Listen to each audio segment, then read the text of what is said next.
we'll get started. Everyone's quiet and looking at me, so it's probably a good sign. Hey, what's up? My name is Mariah. Karina, hi. No. Thank you so much for having me and for listening. And this is a really rich community with a lot to share and a lot to teach, and so it's a pleasure to be with you guys, and I hope we can kind of get into some ideas and have fun. My voice can get a little soft sometimes, so if it starts getting too quiet, I can maybe do something like this, and I can try and speak a little louder. My talk tonight is called Individuality and Individuation, Contemporary Selfhood in Art, Transcendence, and Social Justice. So, yeah, let's go. A little bit about me. My name is Mariah Karina. I studied social theory actually here in Portland at Lewis and Clark. And I specialized in something called cyborg anthropology, which...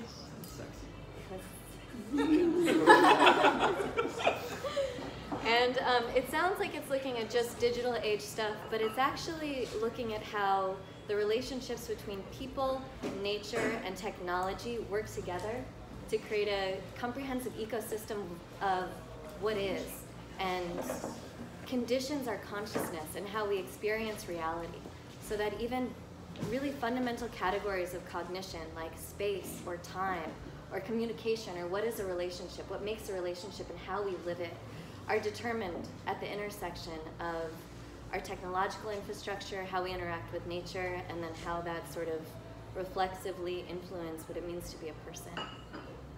And I worked as an anthropologist for a while and then became even more interested with the internal world of people.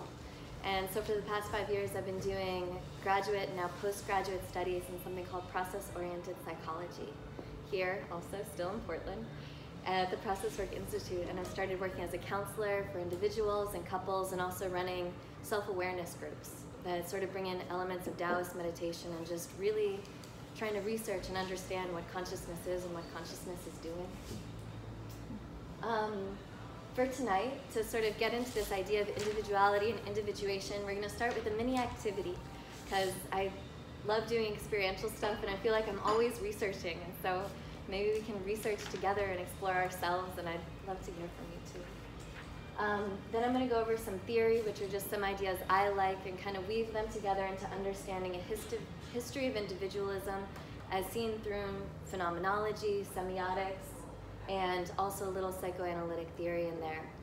And then just talk about some of my personal ideas about what individuality means and how to put that in context to help us make more conscious choices about who we are and how we want to live and how we want to approach those big questions. To close, I have a few little activities, and then I'd love to discuss afterwards. So, boom, yes, let's ask some big questions, because what else are we doing, right? So, I'm going to be trying to get into that mind state of the great lineage of philosophers, feelers, experiencers, realizers, and think, who am I? What am I? What is consciousness doing through me? And how to live, or how to orient within that inquiry and within the realizations that we find there. So for this first mini activity, we're asking the question, how do you imagine self-actualization? So take a breath, maybe shake out your shoulders, shake out your head. You can close your eyes and get a little bit dreamy. And picture yourself as fully actualized. Yeah. And take a moment and really go there. Follow yourself. Fill out your experience.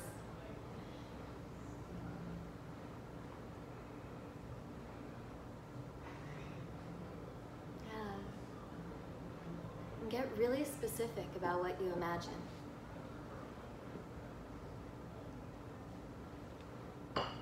And notice a few elements or qualities or feelings. And maybe you can just take a quick note.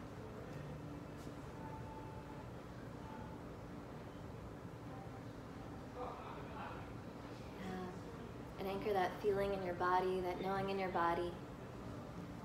And if you're comfortable, opt in, no pressure. but if you feel like it, maybe turn to the person next to you and just share a word or two about what you saw, what you imagined.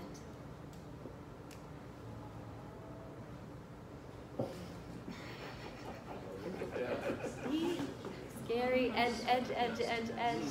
Maybe just one word, you don't have to. You can talk about how much you don't want to share it. So we have a question from this corner, yes. Which is the term self-actualization. How do you define it? That's right. I think I was curious about how you all define it. I don't. Oh. I couldn't go anywhere because I had no idea what you meant. Right. Same. Amazing. So what does self-actualization mean? What does it mean to you guys? Someone who it means anything to. I guess I just see myself progressing on the many sort of paths that I'm trying to walk upon, and then imagining myself, fully realizing those paths, what I might be. So, for instance, as a small business owner, I guess like a full self-actualization as a self-employed person would be like something like, I don't know, like I'm booked out like a month or something, and without any breaks. And then maybe I've also learned some new techniques. I didn't get to develop it all totally fully, but for instance, I'd like to learn golfing at some point before I die. Except it costs a lot of money. It's in Colorado, so it takes 3 months, and so it's an hour. But that's one thing I want to do. Right. So that would be like self-actualization of a golfer. Yeah, sort of realizing or actualizing all those dreams that you have.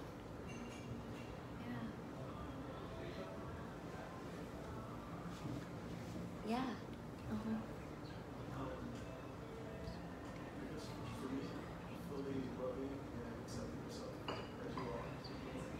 Yeah. Beautiful. Totally.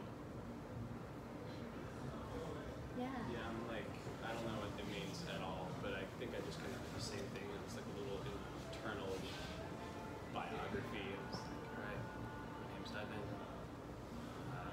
19-year-old, at a philosophy meetup in Portland, surrounded by a bunch of other people, about to listen to this talk. I just kind of trailed off of that. Right. Yeah. It's almost like you got really present, or you placed yourself in space and time. That's interesting because actual in the Latin and like in French it means now. Doesn't mean what we it's supposed to mean. So I have a hard time ever since I learned that. Because I speak French, so I have a problem with this word actual now. So I'm like, it doesn't mean what we use it to mean. What does it mean in French? It means now, current. Oh, like actual? Yeah.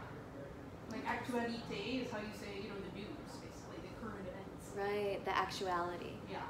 Yeah.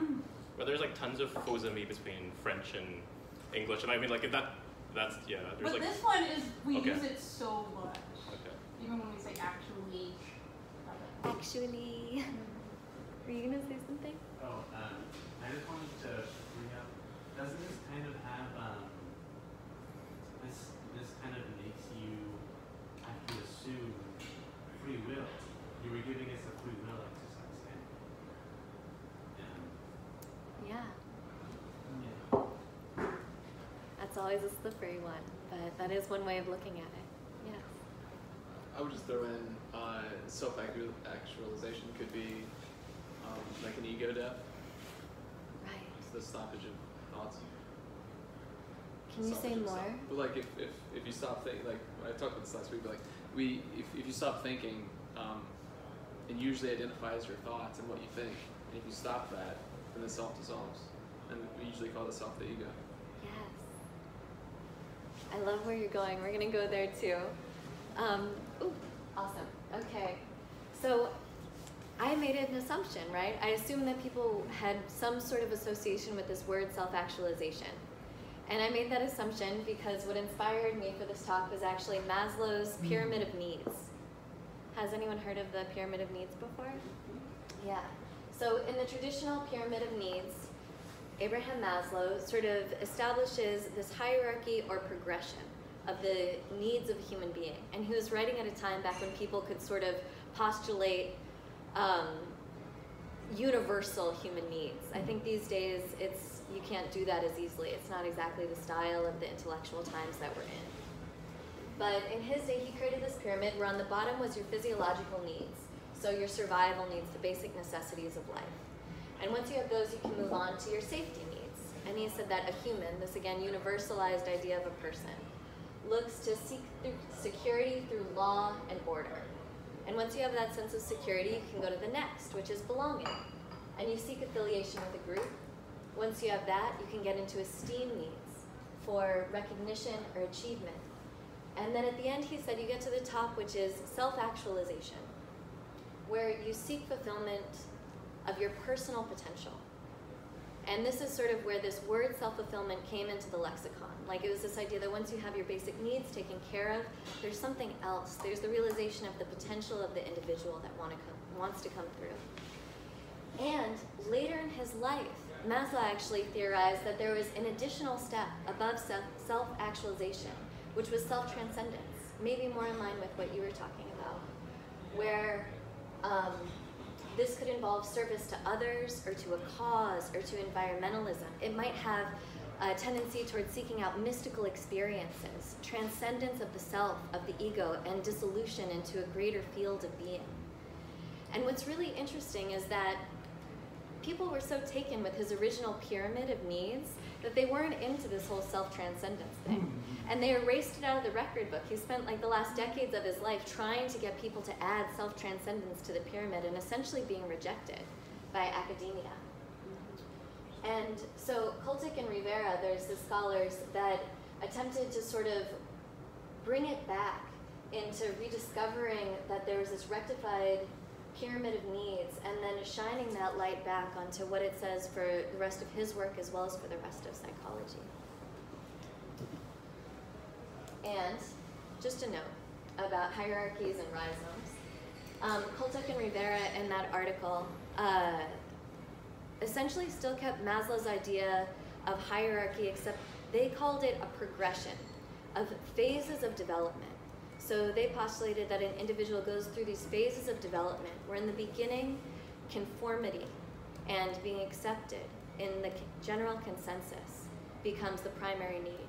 After that, you move into individuation, the need to assert yourself as an individual and maybe pull away from the social norms that you grew up in. And then after that, then again, you come back into unity, either in the form of a cause or in the form of a greater spiritual or transcendent sense of self. And I just want to say in general, I think hierarchies are very problematic because, first of all, they imply this linear sense of time, but also because they allow us to rank people and experiences in accordance with our own momentary value system. And you can see this with colonialism, for example. Like, many theorists who were around during colonialism, especially in anthropology, which is my background, would rank peoples and civilizations. And so there were, I mean, these are horrible words, right? But this is something that they consciously used in order to justify their behavior. Where there were savages, who were people who were close to the equatorial belt, and then there were people who, and societies who were barbaric, so this might be more India or the Middle East, places that had written language. And then there were the ones who were civilized, right? And it was that whole white man's burden of it was the job of the civilized people to bring these other people through the phases of development to get where they were. And so in general, we can see the way that putting things in hierarchies or ranking them in that way can sort of allow us to perpetuate great violence on others and to assume the superiority or inferiority of our own position. And we can do this with experiences the same way we can, or with people the same way we can do this to our own experiences. So let's say if my vision of self-actualized includes really coming into my power, you know, then maybe I'll love myself or appreciate myself when I feel really in my power, and I'll put that higher in my own personal hierarchy of self, and I'll hate myself or not love myself when I'm not in my power, right? And think that I'm lower and then do violence to myself in that way. So I like to move from seeing these sort of needs or human drives in terms of a hierarchy of progression of phases of development that we might go through throughout our lives, to seeing it as a rhizome, to seeing it as occurring all simultaneously, right? Just because your belonging needs are met in one moment doesn't mean that drive to continue belonging goes away, right? Your needs for security, for survival, for love, for self-actualization are all co-current with each other, I feel, with different things being more present or more forefronted at different moments. So just to keep that in mind, especially because if we really understand this pyramid, if we take it from its sort of pyramidic shape and we lay it out before us like a rhizome, maybe like a 3, 4, 5-dimensional creature, right, that moves through us and lives through us, then we can see that there are these contradictory needs that are occurring simultaneously. And I think two of the big ones to look at is, on the one hand, we have this need for self-actualization, right, for empowerment, for self-esteem, to feel special, to feel competent at something. And on the other hand, we still have all those needs for belonging, to feel community, to feel affiliation with a group, to be accepted, to be validated, to feel known and understood. And then we have all these needs that are kind of in the middle, like love, recognition, fulfillment, safety, security, survival. And it's unclear at any given point whether our need for recognition or safety is going to be met by leaning more towards self-actualization or leaning more towards belonging. So I think it creates this big, almost impossible task inside, this deep contradiction that we live with as individuals. And in fact, it creates this double bind, where on the one hand, we're supposed to find and externalize our absolute uniqueness, right? We live in the United States in 2019. Everything is like, be you, find the real you, express yourself, da-da-da-da-da-da-da. And on the other hand, conform, belong, be desirable. That really all this, in like, yes, us, our personal uniqueness, our weirdness, our difference, whatever that we're supposed to bring out, is also supposed to fit within the realms of what is acceptable and desirable in society. It creates this really painful double bind. And I just have to say, I was talking with my friend who grew up in the Soviet Union and came here as a teenager, as a refugee. And she said that being a teenager in America was one of the most tortured experiences that she'd ever seen people. So just to think about that, that being tasked with this from a very, very young age, be you, fit in, be you, fit in, constantly, as we're developing our ego and sense of self, was seen as the most tortured experience from a refugee from the USSR. So, you know, anytime you hear teenagers whining or you think of yourself in your teenage angst, just, it was hard, still is. And so I Googled these pictures about self-actualization, and they're kind of random, but I think they actually tell a story, because for me, I do have associations with what that means, self-actualization. I think it does have to do with, like, well, with this myth, actually. And I think it's important to sort of look at what are the assumptions or expectations in the background of this concept of self-actualization, this almost task of life of self-actualization. And I think these pictures tell a really good story, at least what I feel is the mythos behind it, which is, this says, fix your sad, stupid life, right? So like there's this sense that our lives are broken or not enough or insufficient and we're miserable, right? And that we have this deep specialness inside us, right? There's some magic, there's some color, there's some music, there's something that is us, that is wanting to come out. And if we just work really hard, doing something ambiguous and undefined, if we work really hard at whatever this thing is, then we'll be able to bring it out. And this says, and once we're able to bring out, it'll be all this stuff. It'll be, I am fully alive, completely enough, the courage I seek, here now, living my heart's desire, connected to all, a unique individual. When I Googled self-actualization, it was just like pages of people standing on mountaintops like this, like, yes, I did it.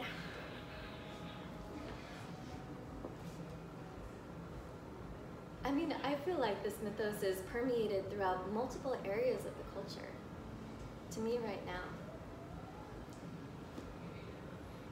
And I think the underlying assumption when I break it down is that's being sold to us, is that self-actualization will lead to belonging if we do it right.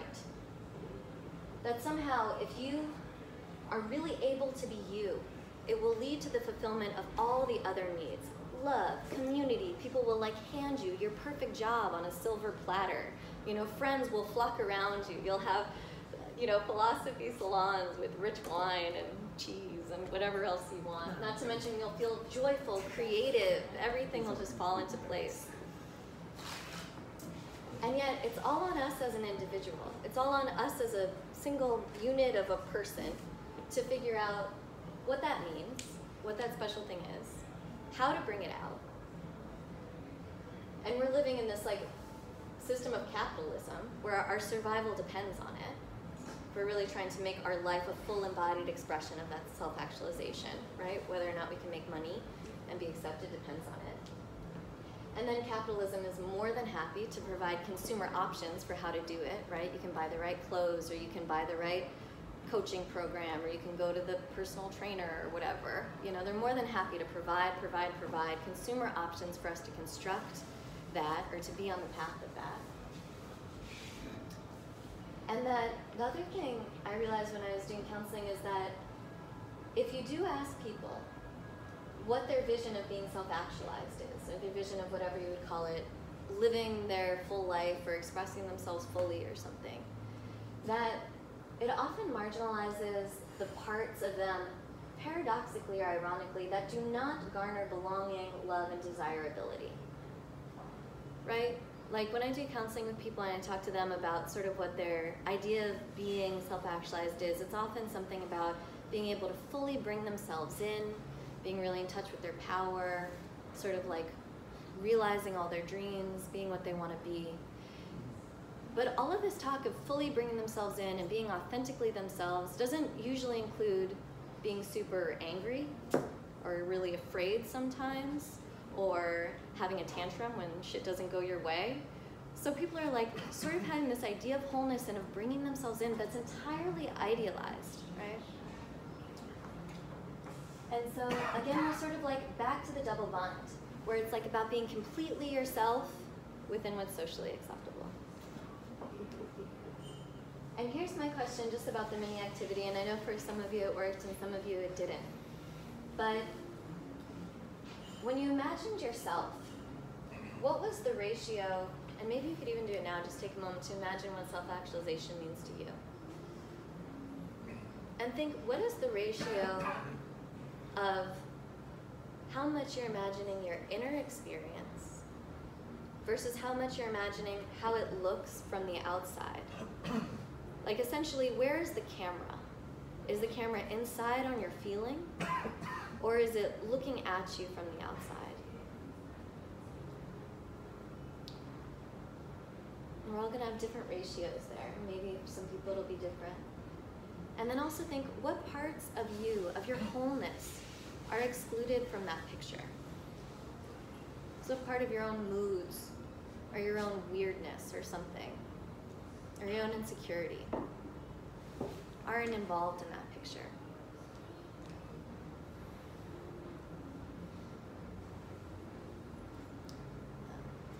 I know it can be very hard sometimes to sort of see over that edge of conscious identity, but it's an interesting exploration.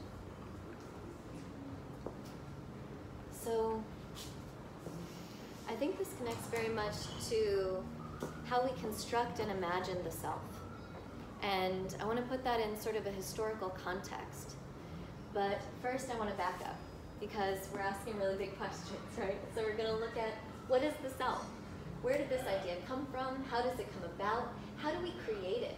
What medium and reference points do we use to create this idea of self anyway? And how do we affirm and validate its existence? Because the history of the self is fascinating and actually relatively new. So I'm going to go into historical overviews, just pulling from a few theorists I like. And I have to do disclaimers. I know it's hard to believe, but I actually incredibly shortened my list of disclaimers for this. Tried to keep it to the most important ones. But during a historical overview, I have to give disclaimers because historical overviews are inherently flawed. They are flawed. They are flawed because they're viewed through subjective lenses and seen through our own judgments and positions and point of views. They're flawed because we don't know how people in the past experienced themselves. especially when doing something like this, trying to understand how this consciousness emerged and how it became focused on being a single person. It's all guesses, right? We don't entirely know. And in addition, history is continuously being queered and complexified by the addition of voices that have been previously marginalized, right? So, you know, in the time of Maslow, it was easier to create a history because they were so self-focused, right? And now we have all of these other voices, all of these other perspectives that add themselves to the narrative of history, making it more of a rhizomatic understanding than a pyramid or linearity. And my biggest beef with historical overviews is that they create these linear narratives of evolutionary cause and effect that entrain us into thinking that reality works that way, when in fact we have no idea, right? That's very different than, let's say, an Indian model, which views these great wheels of time, or even a deterministic model.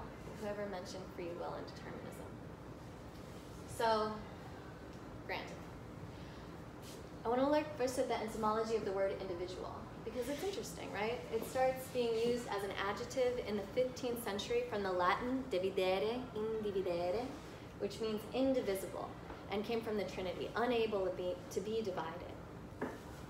In the 16th century, it becomes an adjective that means separate, divided from, which in itself is fascinating, whatever happened during that time. And then by 1740 is the first time that we have on record it coming to be a noun. That means a person or an individual member of the species. This is from the Oxford Etymology Dictionary, just one of my best friends. And I like to think of, I think Wade Davis said something, it's like language is how the soul of a people comes to meet the world. So there's something about the fact that it didn't come to mean a person or an individual member of the species until 1740. That makes me think that within the consciousness of the times, there wasn't a need to refer to a person as an individual unit of analysis in the same way. That up until that time, there might not even have been the experience of a person the way that we would conceive of it now. And then once that is created, it really takes off. And in 1909, Carl Jung starts to use it as a noun of action to describe this process that he was exploring in psychology, which is to make an individual. And Jung was very into the subconscious and the idea that within an individual is contained this psychological inheritance of myth and symbol and legacy of all of the life and the consciousness that came before it. And in the process of becoming an individual, becoming individuated, it's about integrating all that information of the disparate parts of your own psyche, and also of all of the sort of that inheritance, that deep reservoir of human psychology that has come before you, and being able to play in those big waters, and so in yourself coming sort of like a microcosm of the macrocosms of humans through all space and time, which is a pretty big amount of pressure to put on people. But that's sort of the process that he was interested in. And that idea of individuation as being like becoming wholeness, becoming whole, that whole microcosmic mirror of the hologram in and of yourself. So now we're going to get into the historic field of individuality. Again, this is really rough. This is just like ideas that I think are fun to play with. A lot is going to be left out. But I do think if you do kind of a broad sweep, there's this idea of a human being that first we were one, right? It's that kind of like Garden of Eden idea, or that unity consciousness in Buddhism. This idea that at one point a human being was connected and experienced themselves as part of everything around them. And then the individual itself appears to be an emergent field phenomena in the process of history, that somewhere around this time, maybe somewhere around 1740, that individual emerges from this sense. But anyway, back to the mythos. So the names of many indigenous tribes translates in their language as the people. So the Quechua people call themselves Runacuna, which means the people. The Kiowa is the principal people. The Tlingit, from the Lingit, which are actually a tribe native to here in the Northwest, is the people. And I brought this up just because, again, it's that thing that we don't know how other people experience themselves.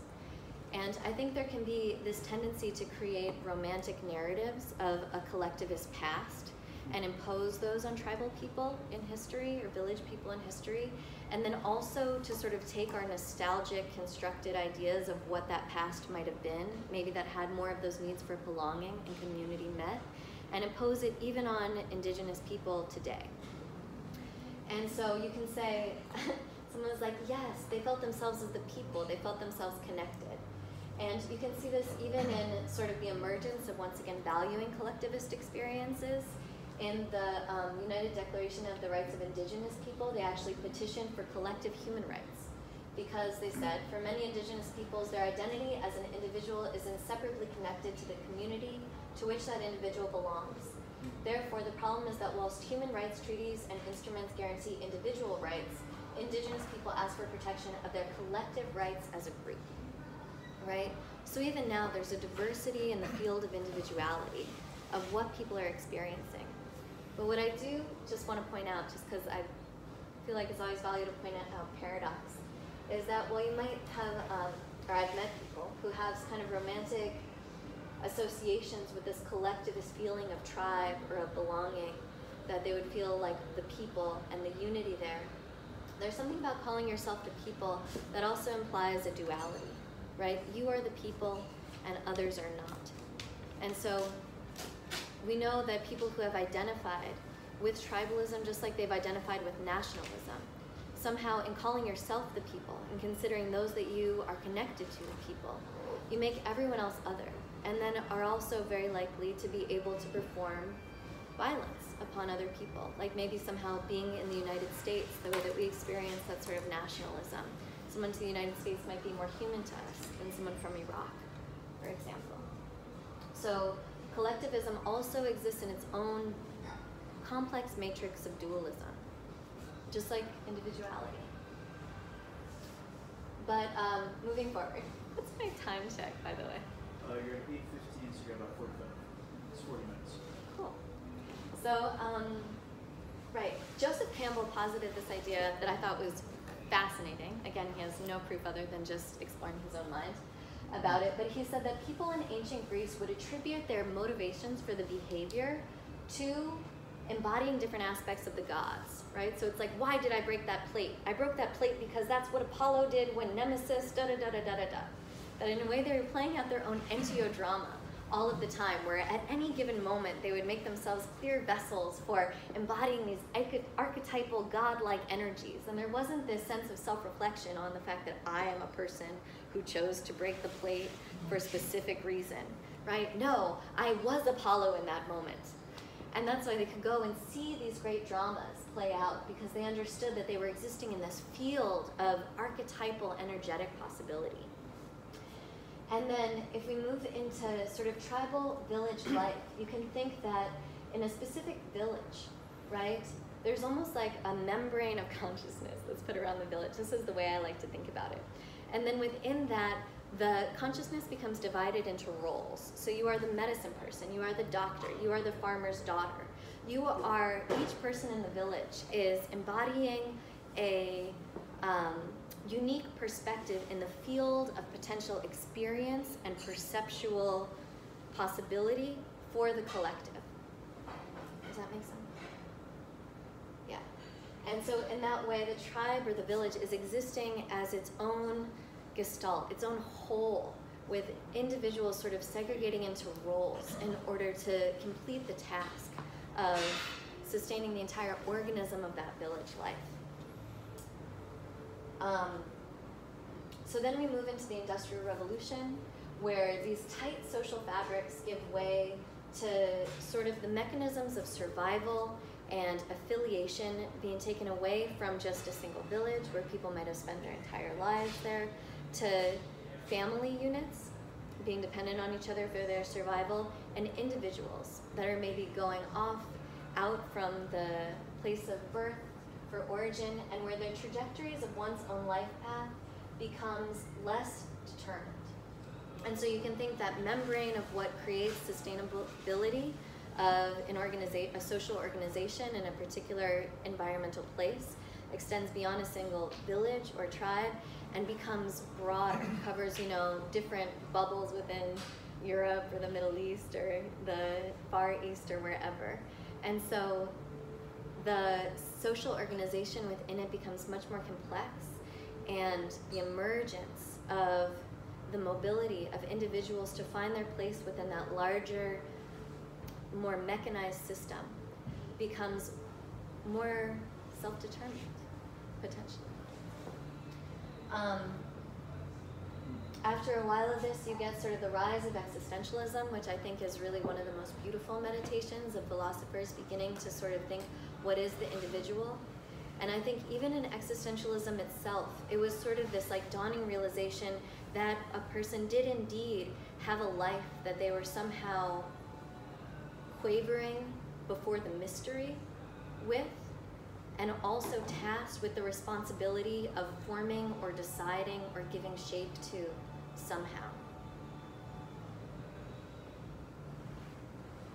Yes, I think also during the Enlightenment and during the political revolutions that were happening at this time, the unit of analysis being focused on the individual becomes very important for the paradigmatic shifts that they were attempting to implement.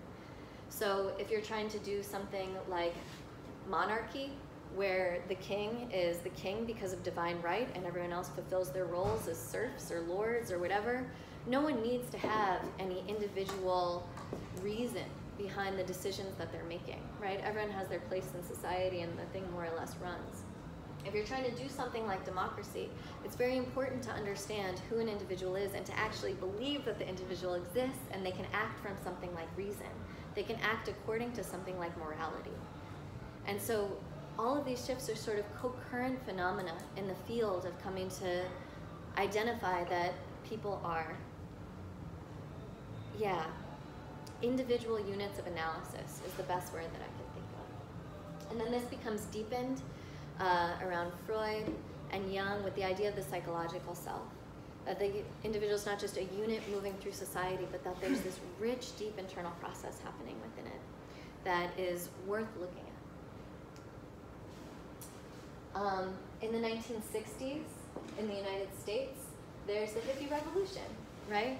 Which all of a sudden creates this value judgment on individualism. They were reacting to the conformist cultures of the 1950s, and and so it's like not only is there focus on individual, but there's a value judgment about it, where it becomes super, like a lot of social capital is placed on this idea of experimentation, self-exploration, personal growth, and that's kind of like incredibly valued by the society. And yes, this paradoxically rises up simultaneous with the introduction of Eastern teachings of self-transcendence and ideas of unity consciousness. And so I think it's always interesting. You can see the paradox right there. On the one hand, be you, get trippy, go out there, be groovy, and on the other hand, like, you don't really exist, kind of fused together as part of that cultural revolution. And then I think because they were reacting to the oppression of the 1950s, I think it also projected oppression on collectivist and conformist cultures, right? So it was seen as people who were living in more tribal societies or people who were living in places with stricter social conformity standards were oppressed. And a lot of the sort of humanitarian efforts of this time grew out of that belief system. And also were projected onto the Soviet Union, which paradoxically is something they have in common with the previous generation, who some of the main propaganda they had about the Red Scare was like people don't have individual freedom and can't think for themselves, right? Even though that's exactly what their children were complaining was being forced on them. Time out for acknowledging paradox, judgment, and simultaneous multiplicity. Always good to take one of these timeouts. So I looked at pictures of collectivism and individualism, and I found these. And I think it's just good to check our own assumptions. Like maybe check in, like what value judgments do you have about individualism or collectivism? And I think in this picture you can see that this person does have some sort of value about collectivism. It's like this beautiful geometry. You just want to like put that last dot into place. You just want to like make this gorgeous thing happen, whereas the individual is here and all alone. It's really subtle, but I feel like there's some sort of slight siding with the potential and power of this. Whereas if you look here, this could go two ways, right? This could be like the person values individualism, they're standing out from the herd, and maybe interprets that the collectivism is going to come attack them for it. Just that we're like wild matrices, you know? We're embodying these contradictions all the time. And then I like this picture, which is, you know, everything is happening all at the same time. That's my judgment. So, construction of the self, social media, we're going there. I also found this pyramid of needs I really like that puts Wi-Fi at the bottom. Yes, truth, social media. So, I really, really, really do not want to stand up here and do a bunch of hand wringing about social media. I promise I won't do that. But we gotta go there, man. And I think we gotta go there because social media becomes a catch-all for a greater process. I think when we talk about like, oh, social media these days, we're talking about something different and deeper and more pervasive than actually being on Facebook or Instagram or something like that. I think we're talking about where we look to get both of these needs met, where we look to get all these needs met is now somehow in this self-referential loop of constructing ourselves and looking in the mirror of sort of the media representations of this. And I'll get more into that later. But we definitely know that in the modern day, there's a greater interest and a greater need to create an image of who you are and to create an image of being more self-actualized. And I read this study on Facebook that said people spend the most time on Facebook, it was neck and neck, scrolling and looking at their own profile. Looking at their own picture. We're literally looking in the mirror of our created images of ourselves. And I think now, with the stage of late capitalism we're in, with the emphasis on the individual, there's this need to be the whole village yourself, right? You need to be all the roles. We've been liberated from just being the farmer's daughter and having to marry, you know, the farmer's son or whatever. But now we need to be our own doctor. We need to also still maintain that innocence, the farmer's daughter, whatever we associate. We need to also be a leader and be a chief. We need to do everything, which is impossible, right? And so we settle for finding that role within the media representation of it. We research. So let's say you have a health issue. You have to be your own doctor. You research. And then maybe you incorporate those semiotic representations of what you found, of that role, into the construction of yourself. So you research, you learn a lot about health, and now you are a healthy person. You might try and project yourself as a healthy person. You might try and project yourself as someone who knows something about Ayurveda or about healing with whole foods, man, or like whatever you're into. And at the same time that you kind of need to be able to do everything, you also still need to maintain the illusion of expertise in a singular area. So society is really complex, right? And requires highly specialized roles. And so at the same time, you still need to be an expert in your field in order to be marketable in terms of like regular economics and also in terms of social clout, not to mention love and superiority.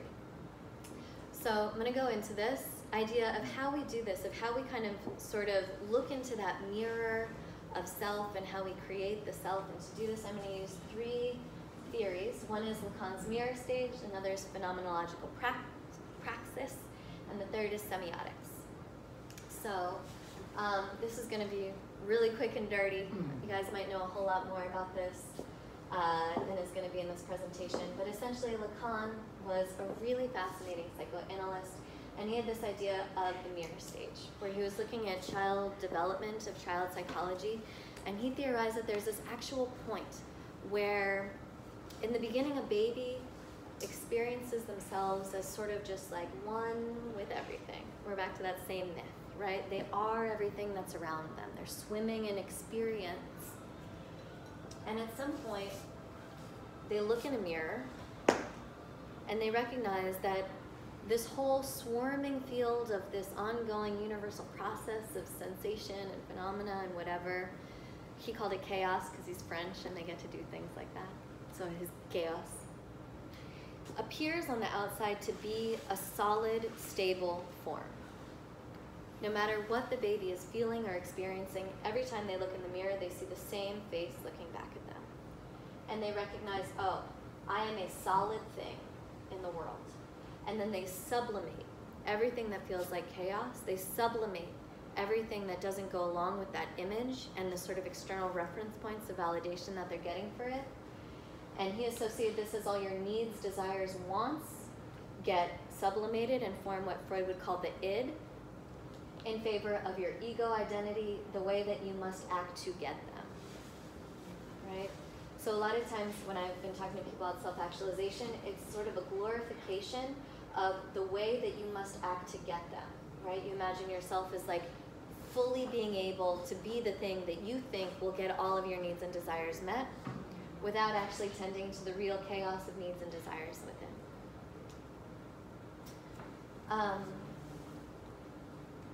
I really love phenomenology. I'm going to go into that. Phenomenology is, I just feel like when I learned it, it put a lot of metaphysical questions I had to rest, as much as that can happen. So, plug for phenomenology. Kuhn, he's a great phenomenologist, said consciousness is known through the world, and at the same time, the world is known through consciousness. And phenomenology is one of the primary modes of sort of cognition philosophy that's used in anthropology because it really honors and understands the unique experiences of individuals within a cultural context. So one of my favorite examples of understanding phenomenology has to do with how we learn colors, right? In the Dinka tribe in Africa, they are cow herders, and they have 10 different words for brown, right? Which is to say they experience 10 different variances of brown that are important enough for their everyday life that they have been able to now perceive and identify 10 different kinds of brown. There's that same also cliche about the Inuit people have 40 words for snow. It's like they experience 40 different things that we just experience as snow. And that this is sort of this phenomenological process. That's also similar to, I think, Karl Marx would call praxis, which is that you have your theory, right? Someone shows you the colors. You have your reflection, the actual perception of the colors, and then you have action, your ability to name and identify those colors. So the information of the phenomena goes in and then conditions the way that you experience the world in this loop that's ever changing. So consciousness is known through the world. These are the colors, and then known through consciousness. This is how I see the colors. But that this is also related to how we understand ourselves. So this great theorist, Ian Hacking, has this fucking awesome article called Making Up People that talks about the history of schizophrenia. And he said that after the first instance of multiple personalities was discovered, I think it was in the 1890s, then you have this, what's that called? Logarithmic upswing of cases of multiple personalities being documented. That once a category of human expression is created in the collective, then people will seek that category in order to express what it is that's going on with them. I work with young people. Cutting is really big with young people, where they'll induce self-harm. And I think this is similar to that schizophrenia thing. When I was a kid, or when I was in middle school, cutting just wasn't a big thing. It wasn't something we heard about.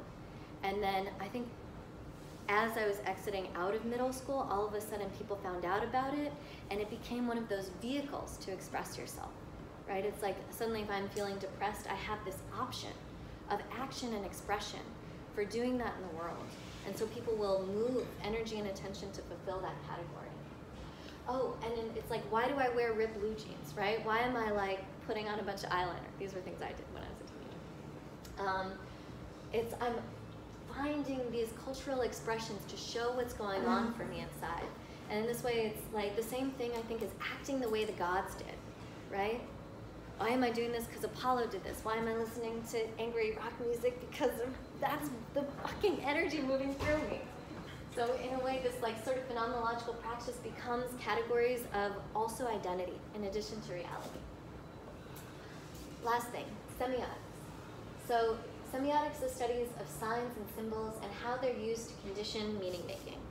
And maybe you guys have heard about semiotics, but basically, I think it taps into something we all really know, which is that you see there's an object, right, which they call the signified, like the tree. And then we have the signifier, which is the word tree, but is also the symbol of tree, or the icon of tree. And that just seeing the symbol, you don't only think of like this tree we're talking about, but you think of everything that you associate with trees. The entire, someone said baggage, the entire association of tree comes forward. Or pizza, right? Like, someone says pizza. You don't just think of like this one pizza that I'm eating. You think of like all of pizza, the form, the platonic form of the pizza, your entire psychological history with the pizza. And then all that can even be just shown in the little symbol. I don't know, I was driving by Sizzle Pie, and they had an actual pyramid of pizza, which I think caught my attention because I was preparing for this and thinking a lot about pyramids. But I saw the pizza, and you know, I'm like gluten intolerant, lactose intolerant, but it doesn't matter because I see the pizza symbol and I just think Ninja Turtles and gooey cheese, and like it gives me this happy feeling, which is not at all based in actual pizza, which makes me feel horrible. So, so these things have become very, very manipulated by capitalism, obviously, right? Like, what does McDonald's have to do with loving it? I don't know, but ba-ba-ba-ba-ba, right? We all think about it. And brands use this all the time, where they're using semiotic analysis, our associations with yellow, with red, with excitement, with peacefulness, with green energy, whatever. And we're all very, very sophisticated in terms of our media literacy, but actually a lot of it happens very unconsciously. I think because we're so bombarded with images all the time. And so we're getting these like huge, almost icebergs of information coming at us nonstop. And it's fascinating. There are people that actually look at the signs and symbols and analyze them. And it's also very interesting when you think about how this is mapped on to now the presentation of persona and personality, right? Because it can get to be as little as like, you know, she has this kind of edgy script written on her and what that means. And here's a lightning bolt. What does that mean? And like, this looks like it's supposed to be a candid shot. Music is my female soul, as Levi adds. But everything is so carefully placed here to give you an entire connotation about who this person is. And so being bombarded with these media images creates our phenomenological praxis loop, where now when we see a real person in real life, we're also entrained by media to see these signifiers and to recall associations based on that. You know, like someone wearing red blue jeans doesn't necessarily mean when I was like, you know, really into Black Sabbath in middle school and trying to show my angst. It could just be fashion, right? So I might have an emotional association to something that doesn't have correlation to the other person of an emotional association.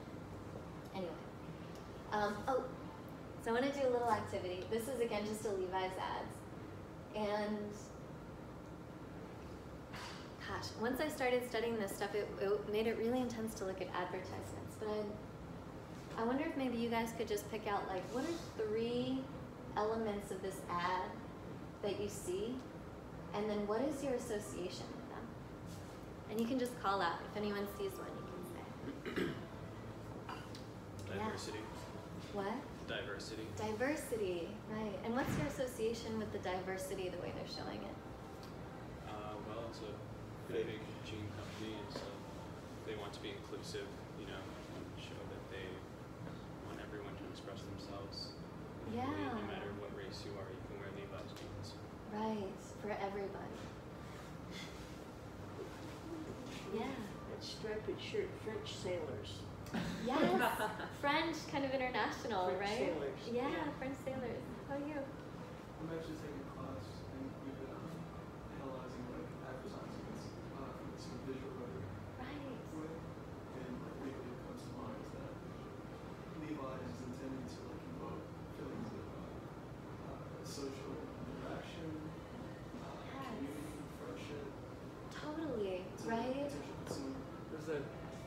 stage in the background, like they're at a music concert, but there's no one there. Yes, it's like rock and roll, it's summertime, they're all together.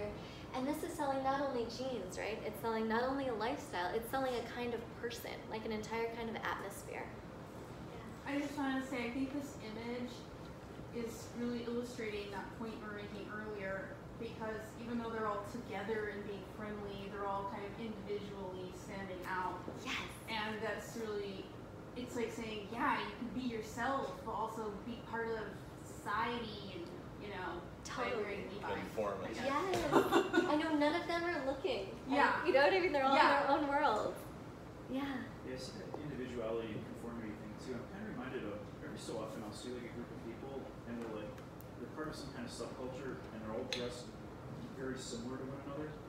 Like, say like all in black with like black tight jeans and black leather jackets and like a bandana. They all have like similar articles, but they're so you can tell they're associated together. They're like one tribe, one subculture, but they're different enough from one another that, you know, within that subculture they can probably evaluate themselves like in regards to like novelty or like individuality or creativeness. Right. Even though from my perspective on the outside it all looks like all the punks look the same, but on the inside like the punks are like, wow, it's awesome that you decided to grow your mohawk an inch above what everyone else's mohawks are. That really makes you stand out. I really appreciate that.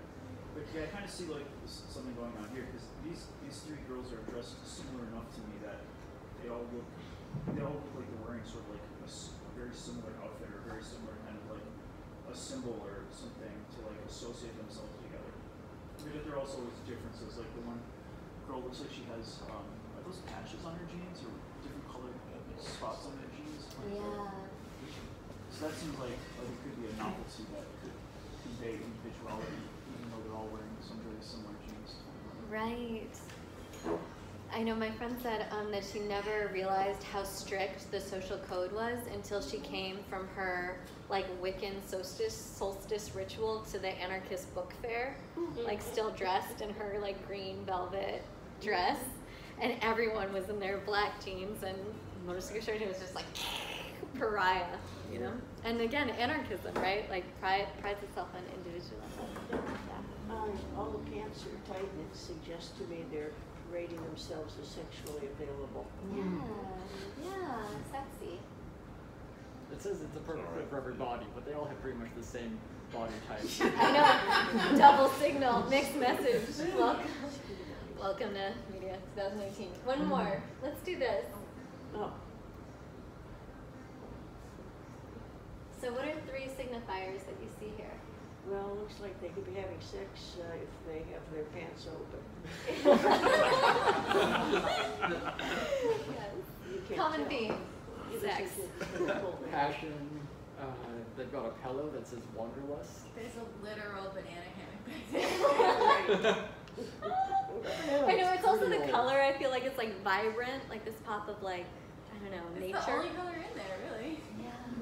Yeah, they cranked the brightness up when they edited this picture. Right. Like brightness up to 50. Right.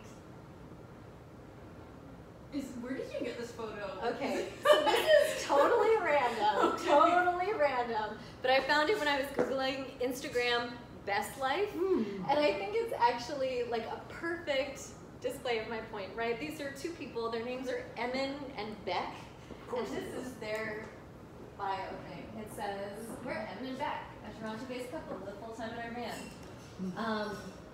Not to mention, we have our handmade chai business. You can buy it.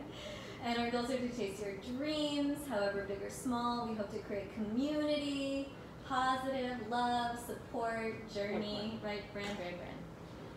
So I just have to show you this because I know it's ridiculous, but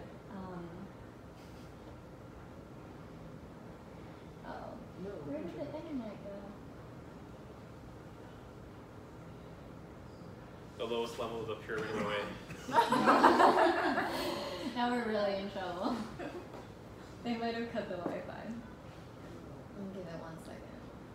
Get out of here, philosophy, great.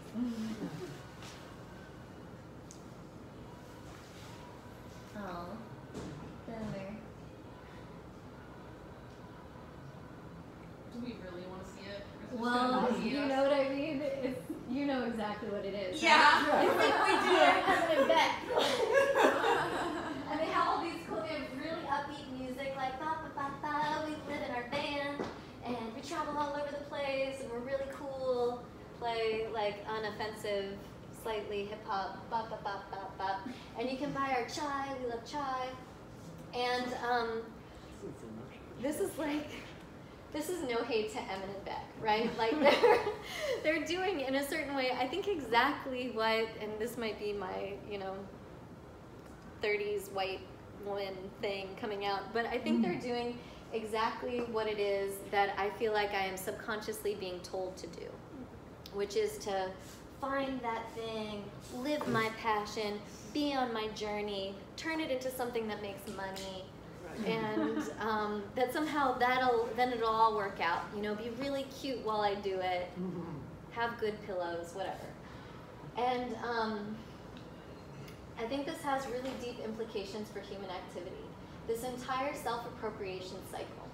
Because I think what this means, if you put this all together, the phenomenology with the mirror, with the semiotic sophistication that we're indoctrinated and conditioned into, is it's almost like we're in these appropriative cycles of our own authenticity to our own identity construction constantly, right? So I might have a moment of authentic beingness where I become really inspired about a political cause or metaphysics or whatever.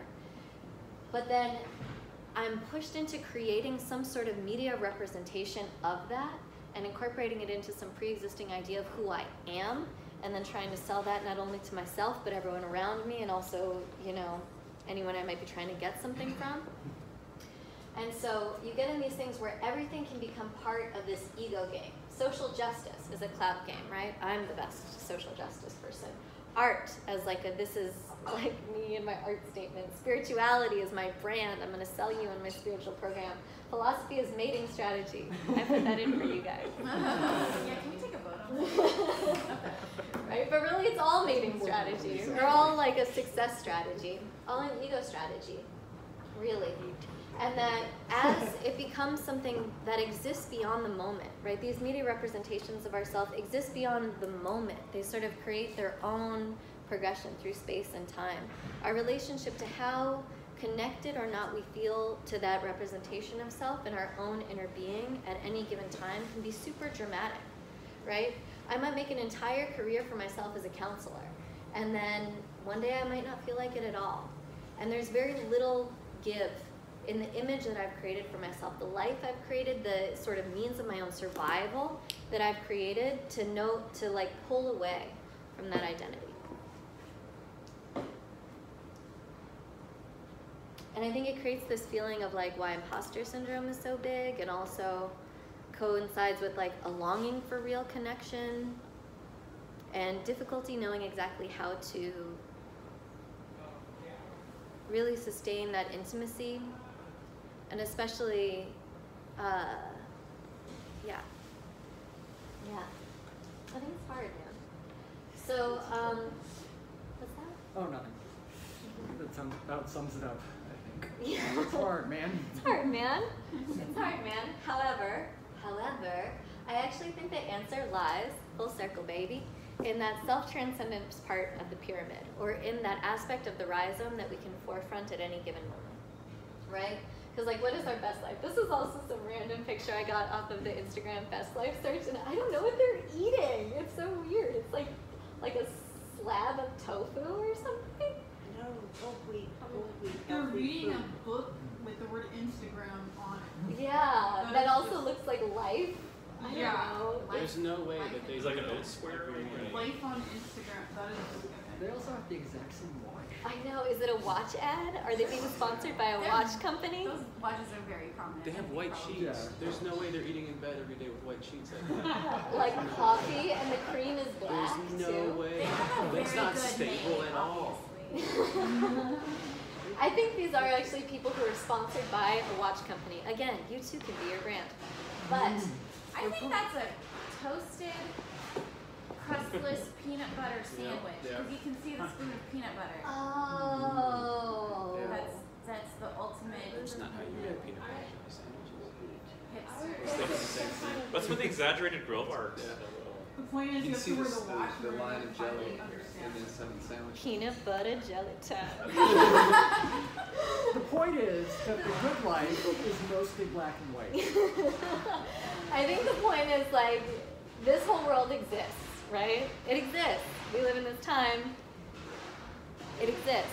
But it's only part of our rhizome, right? And so it exists concurrently with this way where you can incorporate self-actualization more towards an idea of something that I think is self-transcendent. So this gets more to like my feeling about things. And this is my 3-step plan to escape 2019 and get back to something that feels right. Number 1, recognize that the identity construction game exists, right? It exists. And it is a big part of the way that people move through society. That upward mobility that people are always talking about in practice, which always seems to me much more theoretically mobile than the actual systems of oppression and opportunity that exist, run more and more on this idea of semiotics, of signs, and of identity construction. However, I think you can observe the places of true fulfillment and move your attention and action towards those places. And then 3, you can ground in a deeper ground in the ground of being. So recognize the game of identity construction. And I think the first part of recognizing the game for me was recognizing that there is this myth that it is possible, right? That you will somehow create an identity that authentically and wholly and congruently expresses who you are. And just if you look at the time scales of those two processes, they're different, right?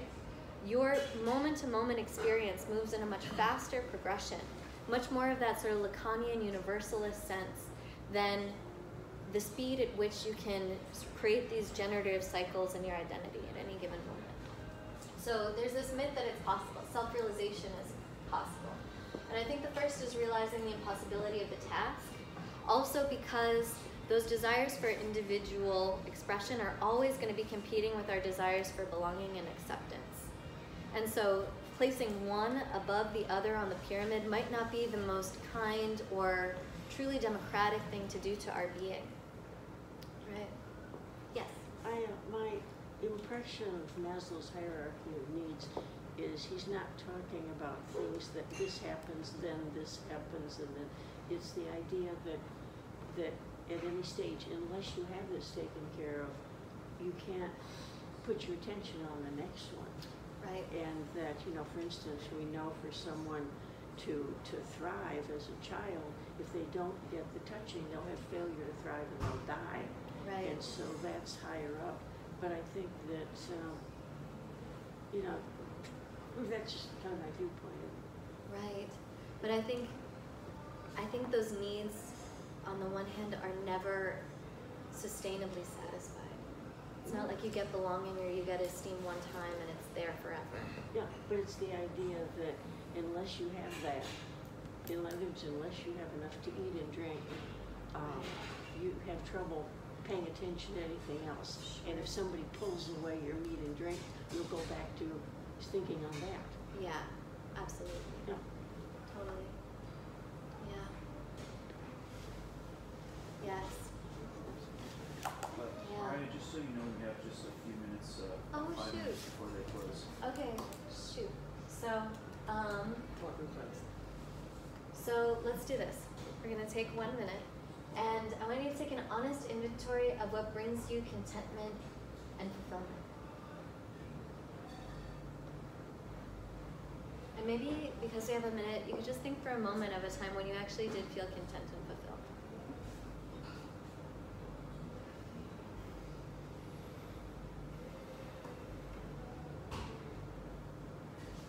And notice what were the elements that made up that experience.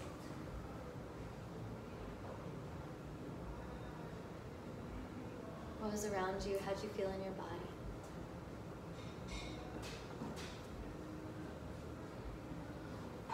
And then how can you live more in that place internally?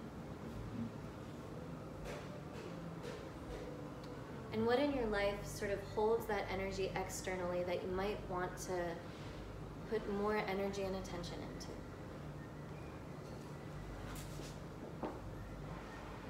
like this just because it brings it back to the realm of direct experience and just makes things a lot more manageable about how to move forward. And then the third is to anchor into a deeper ground of being. So the Buddhists had this idea that you had to have some sense of self to be able to surrender self. And this I was thinking of you. I've gotten very into Ramana Maharshi.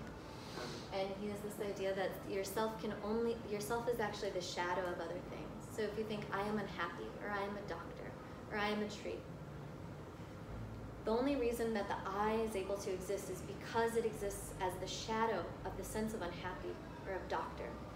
And so that if you focus on who am I, and de-link it from happiness, from being whatever gender you are, whatever personal experience you lived, if you just think, who am I, that the self can't hold, and that it dissolves back into the substrate of undifferentiated consciousness. Yeah, so maybe because we only have 1 minute, after all this talk of the self, I would like to just close it. Just want to take a minute and think about that. Who am I? Who am I? Or I like to repeat even just I.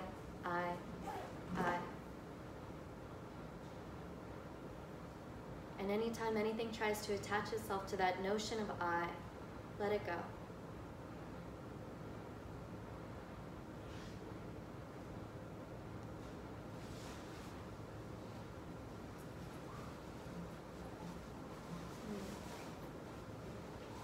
And now with time, maybe that can become a source or a spring that moves through and also connects us to all that is.